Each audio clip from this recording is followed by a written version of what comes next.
I'm Christy with WTI. Have you ever had a shower rod fall on your head before? If not, you're doing better in life than me.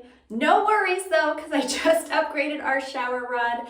This one's from Briofox, and what I appreciate most about this is it has a very large non-slip plate. I noticed it right away. Check out the difference between my old shower rod and this one.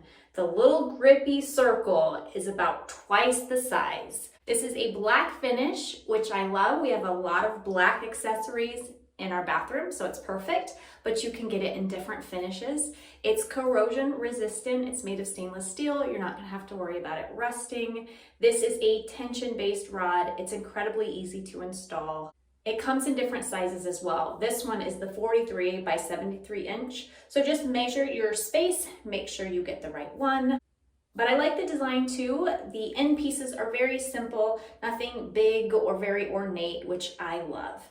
So I love it. I can't believe I'm saying this, but it feels good to know that no longer will shower rods be falling on anyone's head. And that's my point of view.